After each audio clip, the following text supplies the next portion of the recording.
Olá, meus amores! Na aula de hoje nós vamos falar de reprodução dos seres vivos. Então, eu gostaria que vocês entendessem o conceito de reprodução antes da gente iniciar tudo. Reprodução, gente, vai ser uma das características do ciclo da vida. A reprodução, ela vai ser tão importante quanto a alimentação, quanto a respiração.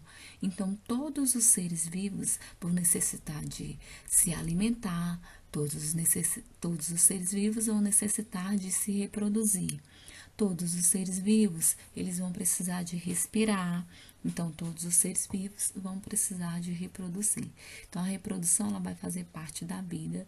E como a gente vai falar de todos os seres vivos, gente, os animais, as plantas, os fungos, as bactérias, eles vão se reproduzir e eles não vão sentir nenhum desejo sexual. Nessas imagens, vocês estão vendo várias espécies de animais em reprodução, fazendo uma cópula, onde eles não vão ter envolver nenhum tipo de sentimento e nem de desejo sexual.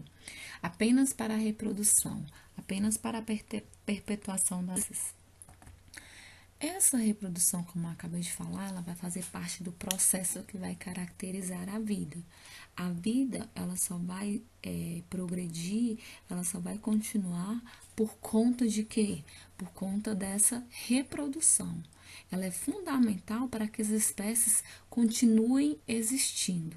Então, a gente vê aí espécies de diferentes tipos, elas só vão existir, elas vão continuar existindo por conta dessa reprodução.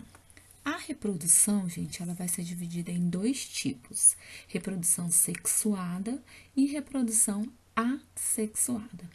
O que é que significa reprodução sexuada? A primeira, ela vai significar que vai envolver a presença de dois sexos.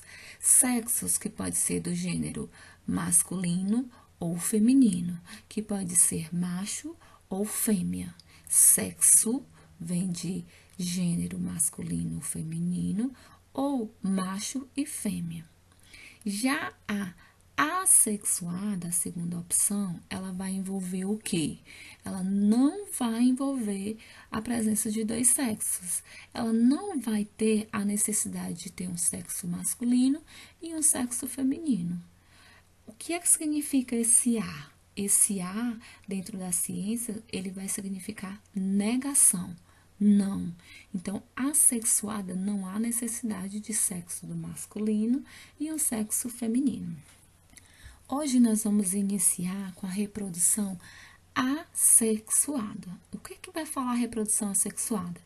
Esses seres vivos não vão ter necessidade de ter um macho e uma fêmea. Eles vão se reproduzir sem essa presença. Agora, a gente vai usar algumas desses conceitos para uma reprodução assexuada. A gente vai começar falando aqui o quê? Que a reprodução assexuada foi a primeira maneira de reprodução, foi o primeiro tipo de reprodução no planeta Terra. Os primeiros seres vivos, eles se reproduziam assexuadamente, ok? Ela vai ser considerada agâmica, porque o A significa não. Gâmica vem de gameta. Não vai ter a presença de gametas. Ela vai ser uma reprodução bem rápida, ela não vai ter gasto de energia, ela vai ser simples, ok? E ela também vai ter pouca variabilidade genética. O que é isso, professora? Ela não tem gameta. Se ela não tem gameta, gente, ela não tem a variação. Ela não tem a variação genética, a mistura de material genético. Então, por isso é que ela vai ser o quê? Ela vai ser rápida, ela não tem essa variação genética, essa diferença. Nessa imagem, vocês conseguem ver uma bactéria. Ela vai se reproduzir de maneira rápida, simples e econômica. Ela se divide e dá origem a duas outras bactérias. Então, ela vai ter o quê? Ela não vai ter tanta variabilidade genética. Por quê, professora? Porque elas vão ser geneticamente iguais. Esses dois clones vão ser geneticamente iguais. Então, eles não vão ter tanta variabilidade genética. Vão existir alguns tipos de reprodução. assexuada. E hoje a gente vai estudar cada um deles. Quando a gente vê aqui, gente, dois nomes e em um tópico só, é porque alguns tipos de reprodução, elas são chamadas por mais de um nome. Como só, por exemplo, aqui, ó, o brotamento ou a gemiparidade. Elas são os mesmos tipos, mas ela pode ser chamada de brotamento ou de gemiparidade. A gente vai estudar quem faz e como ocorre cada um desses tipos de reprodução assexuada. Todas elas com as características citadas no slide anterior. A primeira vai ser chamada de bipartição, cisparidade ou fisão binária. O que vai acontecer? É o que aconteceu naquela animação atrás. Uma célula se divide e gera duas células geneticamente iguais.